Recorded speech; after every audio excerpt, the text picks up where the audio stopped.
হয়েছেন আরো ৩ জন। এ বিষয়ে বিস্তারিত জানাতে সেখান থেকে যুক্ত হয়েছেন সহকর্মী সোহান মাহমুদ। সোহান, কিভাবে ঘটলো এই বিস্ফোরণ? নিহতদের পরিচয় জানা গেছে কিনা? আইনশৃঙ্খলা বাহিনী ঘটনা নিয়ে কি বলছেন? নোভা এলইডি টিভি, ঝকঝকে ছবি, নিখুঁত শব্দ, ৫ বছরের ওয়ারেন্টি। নোভা মানি সঠিক মান, নিশ্চিত সেবা। রওশন, ভোর রাতের দিকে যে বাড়িটির সামনে আমরা দাঁড়িয়ে আছি, এই বাড়িটির মধ্যে হাত বোমা তৈরি করার সময় বিস্ফোরণ ঘটে। এই বিস্ফোরণে ঘটনাস্থলে ২ জন নিহত হয়, আরও ৩ জন আহত হয়েছেন, যারা ইতিমধ্যে রামেক হাসপাতালে ভর্তি রয়েছেন। তখন থেকেই আসলে এই জায়গাটি ঘিরে রেখেছে আইনশৃঙ্খলা বাহিনী। আমরা এখানে এসে দেখতে পাচ্ছি যে ২টি মরদেহ ইতিমধ্যেই বাড়ির মধ্যে পড়ে রয়েছে।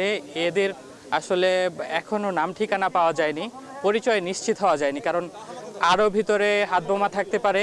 সেক্ষেত্রে পুলিশের যে টিম সেটি ভিতরে প্রবেশ করতে পারছেন না।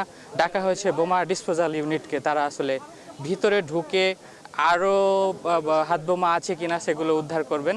এছাড়াও আশেপাশের যে এলাকাগুলো আছে সেগুলো আপনি দেখতে পাচ্ছেন রেড জোন করে ঘিরে রেখেছে। এখানে পরিদর্শনে এসেছিলেন রাজশাহীর ডিআইজি, তিনি এসে আমাদের সঙ্গে কথা বলেছেন। তিনি বলছেন যেহেতু বাড়ির ভিতরে এখনও ২টি মরদেহ পড়ে আছে, আরও ভিতরে অনেক হাত বোমা থাকতে পারে, সেগুলো উদ্ধারের পর আসলে এই নিহতের যে পরিচয় সেটি নিশ্চিত হওয়া যাবে। যেহেতু মরদেহর কাছাকাছি যাওয়া যাচ্ছে না, সেক্ষেত্রে মরদেহর এখনও নাম ঠিকানা আমরা জানতে পারিনি।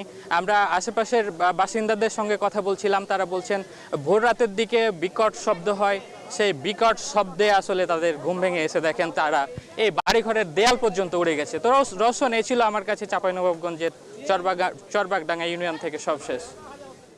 চাঁপাইনবাবগঞ্জের বোমা বিস্ফোরণের সবশেষ পরিস্থিতি তুলে ধরছিলেন সহকর্মী সোহান মাহমুদ।